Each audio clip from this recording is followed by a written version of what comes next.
My billionaire father left everything to his housekeeper. At the reading of the will, she handed me an envelope that changed my life forever. When my father died, I wasn't crying. I was furious. Not because he was gone. Because he had spent the last 15 years pretending I didn't exist. After my parents divorced, he married money. Real money. His business exploded. Private jets, luxury homes, magazine covers. Meanwhile, my mother worked 2 jobs just to keep food on the table. Dad rarely called. Forgot birthdays. Skipped my graduation. When Mom died from cancer 3 years later, he didn't even attend her funeral. So when his lawyer informed me that I had to attend the reading of his will, I almost laughed. I figured he'd leave me $1 just to make a point. When I walked into the conference room, his new wife was already there, along with her 2 adult sons. Neither of them had ever worked a day in their lives. They were already discussing which beach house they wanted.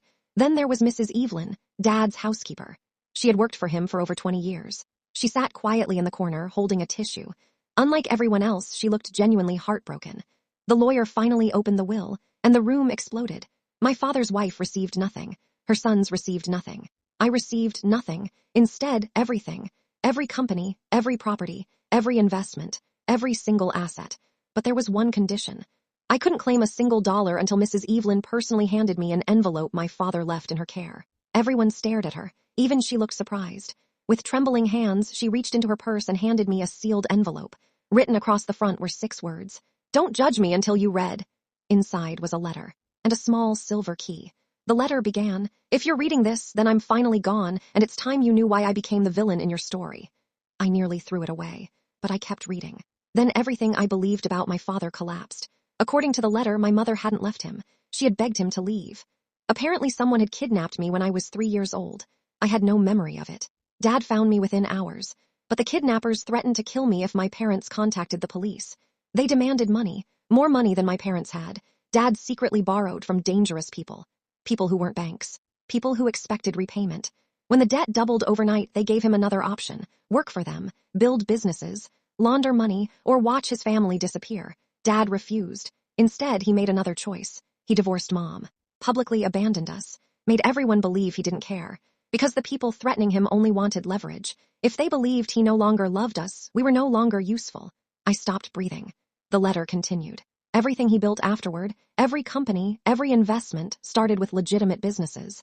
He spent years secretly buying back his freedom, secretly paying off the debt, secretly keeping us alive. Then came the first twist. The woman I believed was his trophy wife was never actually his wife.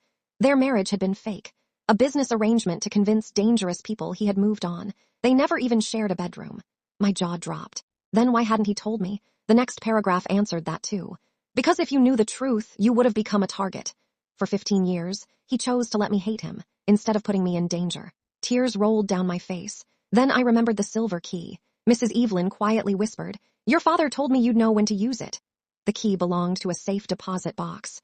Inside were hundreds of letters, one for every birthday, every Christmas, every graduation, every milestone he missed. Letters he had written but never sent. In every single one, he apologized. Every single one ended the same way. "I hope one day you'll understand why loving you meant staying away." I cried harder than I had at his funeral. Then came the biggest twist. Hidden beneath the letters was another file. Inside were surveillance photos, financial records, and newspaper clippings. Mrs. Evelyn looked at me and quietly said, "Your father never stopped protecting you." Apparently every anonymous scholarship I received, every unexpected financial miracle, every time rent somehow got paid after Mom died, every single one had come from him. Without me ever knowing. He had even secretly paid for my college. The job offer I thought I earned after graduation. His company quietly purchased the business 6 months earlier. Not to give me a job. To make sure nobody could fire me. He had been watching from a distance, every step, every success, every heartbreak, without taking credit. I returned to the lawyer's office 1 week later. Dad's fake wife and her sons were there, screaming about contesting the will. Before I could respond, Mrs. Evelyn stood up. She placed one final document on the table, a signed confession. Apparently Dad discovered years earlier they had been stealing millions from him. He had gathered evidence, waited patiently, and instructed his lawyers to hand everything to the authorities after his death. Within months, they were arrested. The people who thought they'd inherit everything walked away in handcuffs. Today, I run my father's company. But every Friday afternoon, I have tea with Mrs. Evelyn, because she wasn't just his housekeeper. She was the only person who carried his secret for 2 decades. Sometimes people look like villains because they're protecting the people they love. I hated my father for 15 years. Now I'd give anything just to hug him once. What would you have done if you discovered the parent you hated had actually been protecting you all along? Was my father right to sacrifice our relationship to keep me safe, or should he have told me the truth? Comment below what you think.